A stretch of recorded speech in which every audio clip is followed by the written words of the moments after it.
Hey, String Slingers, welcome back to another episode of That Guitar Guy. I'm Frank Spear. Hope you guys had a great holiday season.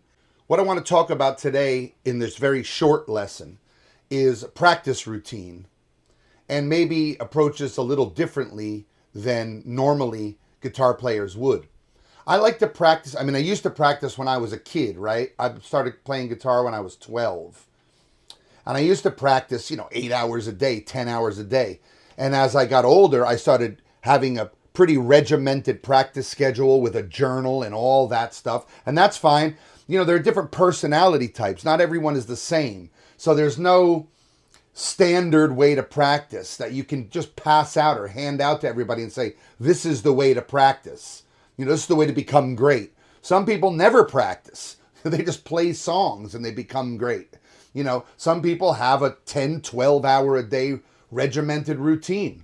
So for years and years I did that. And I grew up playing mostly metal, in the 80s. When I say metal, I mean 80s metal. So we're talking about Ozzy and Van Halen, what today I would call hard rock, right? But anyway, and a bit of progressive rock, not a bit, a lot. And Rush and Yes, and even guys like Holdsworth and Pat Metheny, and getting into the jazz realm and the fusion realm. I loved all that stuff. I love all that, and I love the Carpenters, and I love Streisand, and I love Sinatra, right? And I love everything from that all the way to AC/DC and everything in between, man. I love country. I love jazz.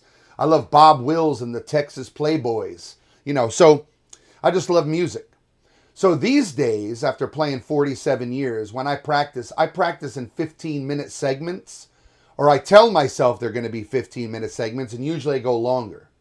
Because I found over the years, if you say, I'm going to practice for 2 hours, or 5 hours, or 10 hours, you end up just getting frustrated, or the day before you're thinking, oh man, I got to practice tomorrow for 10 hours. I just don't have it in me. But if you say, I'm going to pick up the guitar for 15 minutes and work on something specific, put it down, wait an hour, come back and do another 15 minutes, depends on how much time you have in your days. And I like to have focused practice, not just noodling around. A lot of times we pick up our guitars, we just play the same old licks and the same old things we always play, and so we never advance. It's very difficult to advance with that mindset or those habits. So today I want to just talk about something briefly and then show you a practice technique that I do. And it's about practicing slowly. We'll get to that in a minute. Here's something to think about. Sort of a Zen way to look at practicing, right? Or Zen way to look at life. But it's focusing on the journey and not the destination. Focusing on the journey and not the destination. If we sit down to practice and think, I have to be the next greatest thing on guitar, or I have to have a band that just makes it to the top.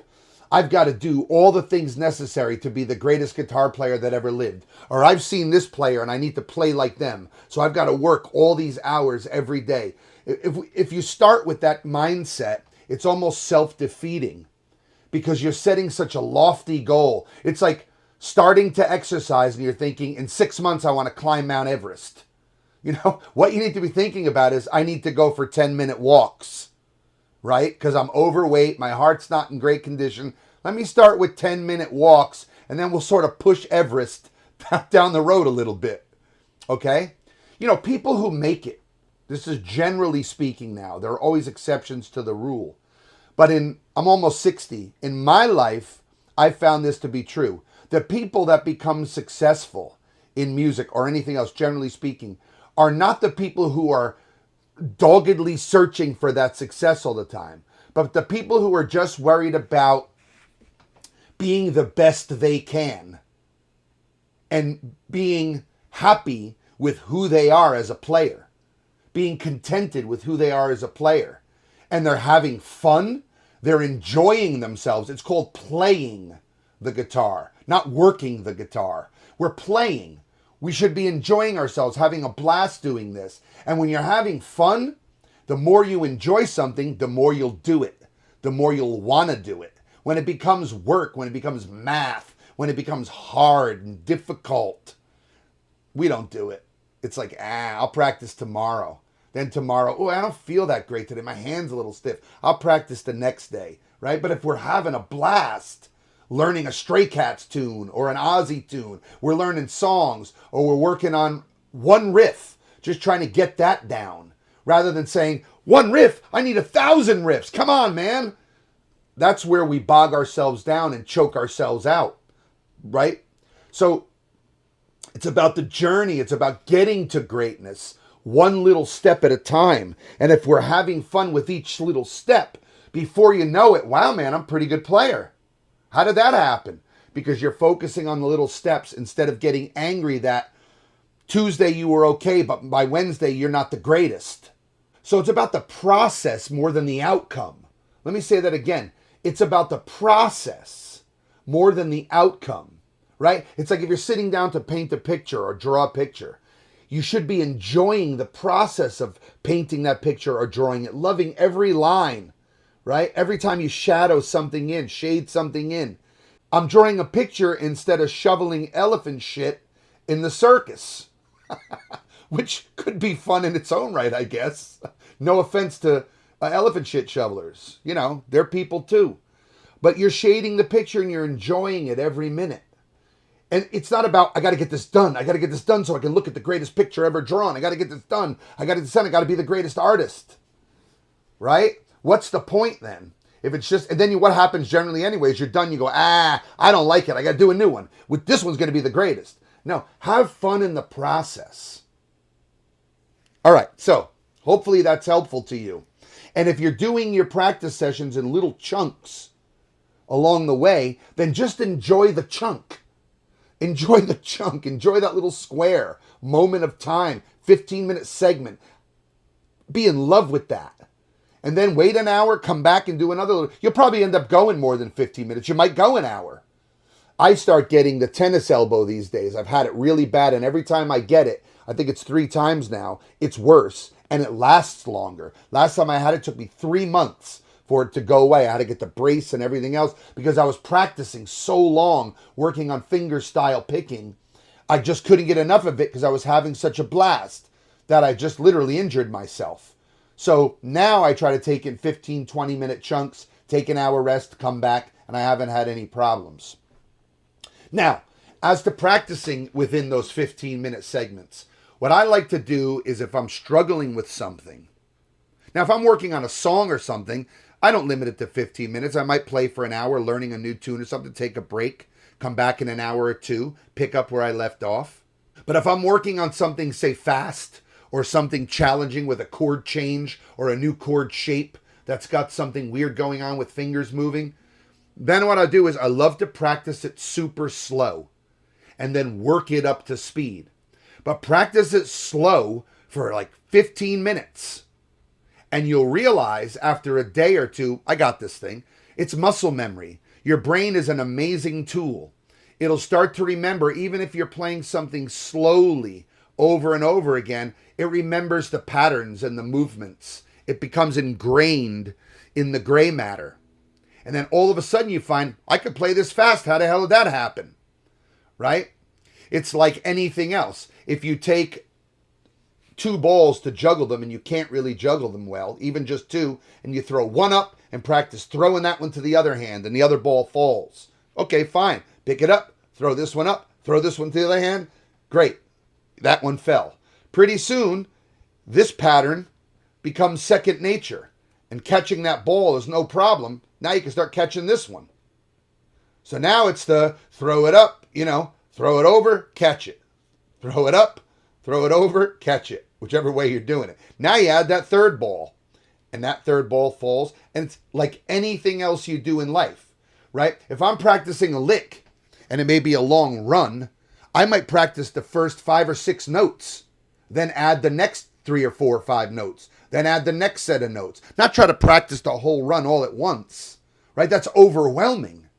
I want to have fun. I want to play the guitar, not work it, right? I didn't sign up for math class. It's not the gym where I've got to work out and sweat. I want to play and have fun. So here, let's take an example. Here's a lick. Here's a lick. Here's a lick that I've been working on. It's an open string lick.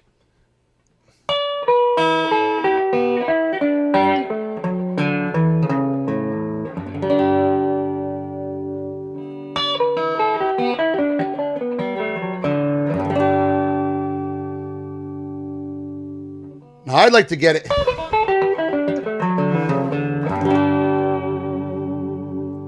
Took me a while to get it up to that speed, and that's still not perfect. I'd like to play it even a little faster. But what I did for 15-minute blocks is sat down and went like this.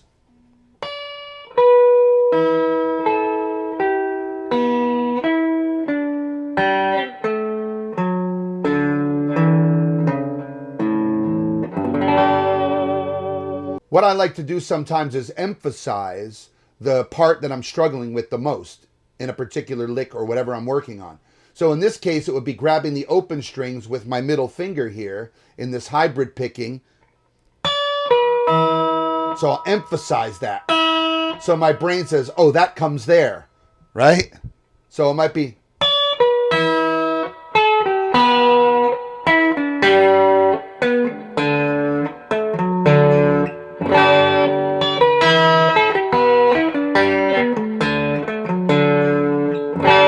And I'll work on, like I said earlier, just portions of the lick. So I might start with just.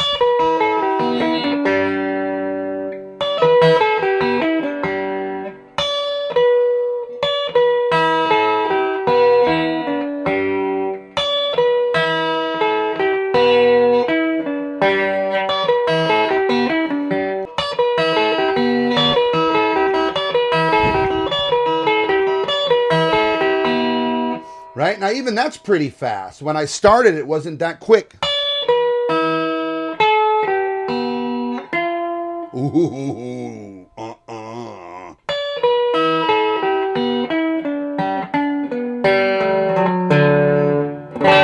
Now, the same thing applies if you're trying to speed up your picking, right? And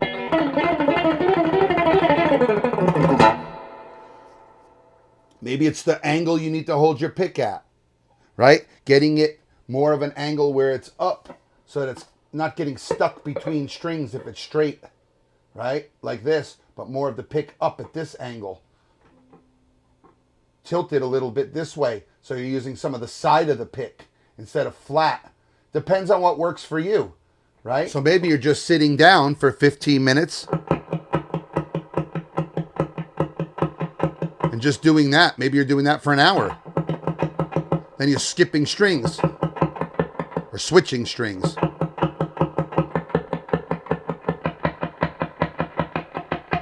Just practicing that rather than and leaving your left hand out of it for now. Just getting this motion down, right?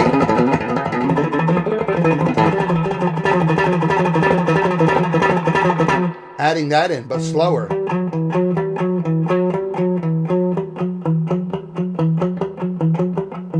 Now our tendency is to just speed up, right? Oh, I practiced it slow for a couple of seconds, then I started blazing, right? But you're not doing it clean.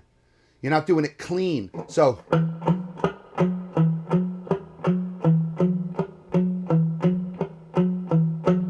for 15 minutes. Now you can move that around.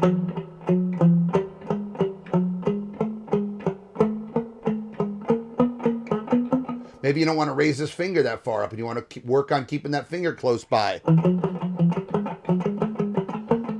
Right? The key again is to practice it slowly until you work up to your speed.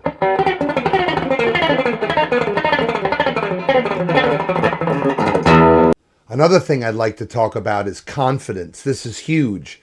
The great bass player Victor Wooten said this once, and I heard him say it in person, so I know he said it. He said, whenever I practice something new, I tell myself, this is easy. This is easy. I can do this no problem. It's going to take me a little bit of time. It's easy. You get that. Once you say to yourself, oh man, that's tough. That looks hard. I don't know if I could do that. I don't think I could play like that. You've defeated yourself at that point. The mind is a powerful tool, right? It believes what you tell it. Depending on how do you look at that? Well, if you're telling it, it's your mind telling your mind. But you tell yourself, I can do this, no problem. This is easy for me, right? And it begins to get easier. I don't care if you're trying to ride a unicycle or you're trying to juggle or whatever it is you're trying to do. You're trying to learn an instrument, you're trying to paint or draw or whatever it is you're doing. You tell yourself, I can do it. It's confidence. It's believing that you can do it. There was a study I read about once with a group of people, I think it was 30 people. And They brought them in a room with exercise bikes, you know, the new ones with the computer screens and the computer-generated graphics, and you could choose where in the world you want to ride the bike and the terrain, and you're going uphill and downhill and around, all that stuff. And they monitored them for whatever it was, an hour or half hour while they rode the bike. And these were people specifically chosen because they didn't exercise regularly. So they put them on there and they gave them easier things to do. And at the end, they called 15 of those 30 people in and told them that they did spectacularly, that they were in great shape, that their health was terrific, that their heart rate was great, that they really excelled in all the parameters they were, monitoring. The second group, they told, you didn't do so well. You probably need to see your doctor about exercising. They didn't scare them or anything, but you probably need to start exercising more, start going for light walks and building up your stamina and the strength of your heart and so forth, your lungs and so forth. Now, they just picked these people randomly, right? It wasn't true what they told them. They just picked 15 people randomly, and another 15 people randomly told one set you did amazing, told the other set you didn't do so great. The next time they had this group come back, the 15 whom they told did really, really well, did even better. It was like a month later, and they just completely outdid themselves. The second group, who they told were not in great shape, did worse. Why? It's because of their mindset, because of what they were told, because of what they believed. They believed that it was true. And so they responded accordingly. They acted accordingly. So if you believe you can do it, if you say to yourself, I'm a really good guitar player, and when I practice today, even though this is a lick that I'm just learning, I can do this no problem. I've just got to give it a little bit of time, practice it slowly, and I'll have this down in no time. If you look at everything you do with that mindset, things are going to go a lot better. Another helpful little tip is role playing or character play. If you're having trouble this is an aside, but if you're having trouble on stage moving around or really getting into it, or if you're the singer or the front man or the front woman and you've got to speak to the crowd and get the crowd rolling, and you're thinking, man, I'm too shy, I'm nervous, whatever the case may be, that's not my personality, that's not my style. Think of it as playing a character, playing a role. And then you go out there and you take on that character and you act as if you were acting in a movie or a play, and that's my part to play. I play a guy who gets the crowd riled up. I play a guy or a girl who can talk to the crowd, no problem. He's not nervous at all. Script out your lines, memorize them the best you can, but go out and just act the part. I remember also reading about a guy who used to be a magician at private parties. And his job was to go around to little groups of people that had huddled together and were conversating, whatever. And he would have to interrupt them and say, excuse me, would you like to see a magic trick or a card trick? And he was scared to death to do it. He's like, they're having their own conversations. I got to go over there now and bother them or interrupt them. So he did that. He scripted out his lines, the way he would open, what he would say, then to pick a card, any card, and he had that all worked out. But when it was time to approach them, he said, I'm not me, I'm this guy. And he even gave himself a name, right? And he said, I'm playing the part of a magician who has no fear, who doesn't mind interrupting people. And he went over with intensity, right? Hey, how you guys doing today? I'm here to show you a trick. Pick a card, any card. He worked himself into that. So by playing this character who was, hey, everybody, how you guys doing today? Pick a card, any card. Just went at it in that role. He had great success. So there's an aside, and that can help you in a lot of areas of life. I hope. It's helped me. Well, hopefully that's helpful for you guys. Little 15-minute chunks of practice time. And remember, enjoy that rather than thinking, I've got to be Eddie Van Halen, or I've got to be Steve Vai, or I've got to be whoever is the hot player out there now. Just worry about little steps along the way, and I guarantee you, as time goes by, you'll get there, and you'll be amazed at how you progressed. Thank you guys for tuning in. Please like and subscribe. Check out the other videos, and check out my links below. I've got some cool stuff down there. I hope you enjoyed this video. See you guys in the next one.